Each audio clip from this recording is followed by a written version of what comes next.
sur la responsabilité des parents quand même, parce que de manière ultime, on pense quand même que c'est aux parents de prendre soin de leurs enfants pour suivre les indications et ne pas laisser les plus jeunes jouer sur des bornes avec des jeux qui ne seraient pas adaptés. Mais enfin bon, on ne peut pas rentrer dans un système trop directif. On aura aussi un espace garderie, évidemment, quand je vous parle de 33 ans, donc évidemment ça veut dire qu'il y a des couples relativement jeunes qui souhaitent éventuellement venir, avec des enfants en bas âge. Donc là on a prévu une structure pour accueillir les plus jeunes dans un cadre adapté avec tout ce qu'il faut pour que les parents se sentent rassurés. Je vous ai parlé d'un salon, mais on veut plus un show qu'un salon. Il faut un truc qui vive, on ne veut pas des stands morts où on est là pour présenter des produits de manière un peu sérieuse ou un peu morte. Il faut que ça vive, il faut que ça pète, il faut qu'il y ait du bruit. Vous connaissez les salons de jeux vidéo, c'est du divertissement, il faut qu'il y ait du bruit.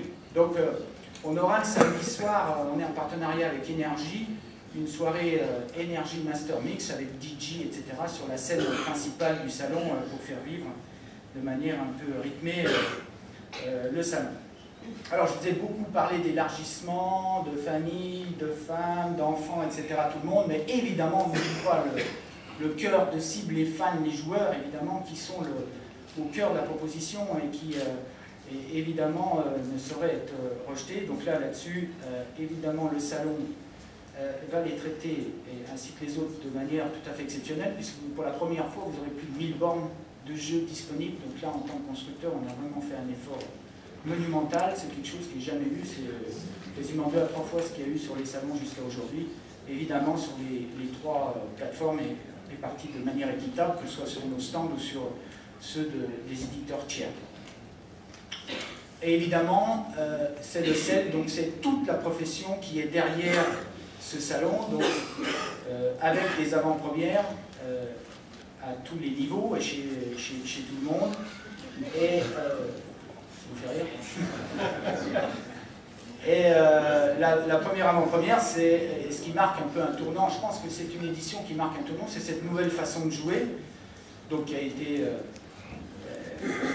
déjà introduite par la Wii, mais aujourd'hui on verra en avant-première le lancement de Kinect, donc le 10 novembre. Donc ça, je crois que c'est un événement de grandeur quasiment mondiale, puisque c'est un lancement mondial. Vous avez évidemment le Move, donc là, qu'on vient de lancer chez Sony il y a quelques jours. Et puis évidemment, tout le monde connaît la Wii et la Wii Remote qui nous a ouvert la voie à tous. Donc là-dessus, tous les jeux qui seront concernés par ces nouvelles façons de jouer.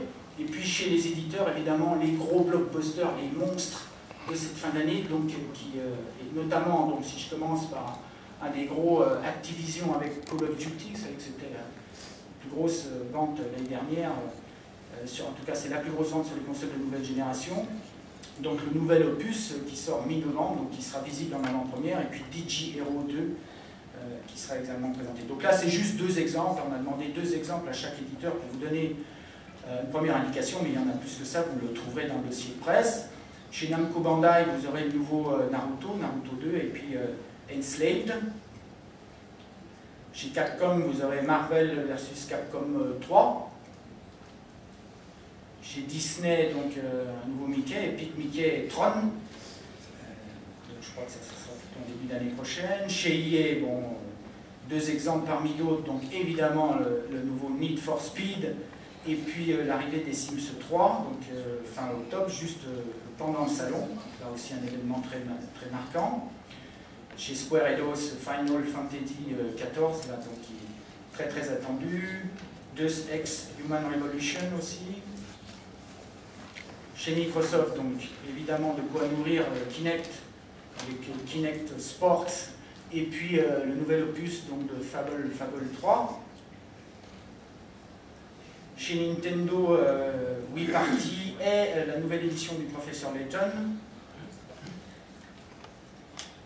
Chez PlayStation, donc Gran Turismo 3 qui sera lancé le 3 novembre, donc juste après le salon, et God of War sur PSP. Gran Turismo 3. Gran Turismo 5, pardon. C'est l'âge. Chez Sega, Sonic Colors et Vanquish, dont le producer devrait être présent. sur le salon. D'ailleurs, j'en profite, j'ai oublié de vous le dire, sur GT5, le patron du studio, pour la première fois en France, Kazunori Yamauchi, sera présent également pour présenter le jeu le jeudi 28 après-midi.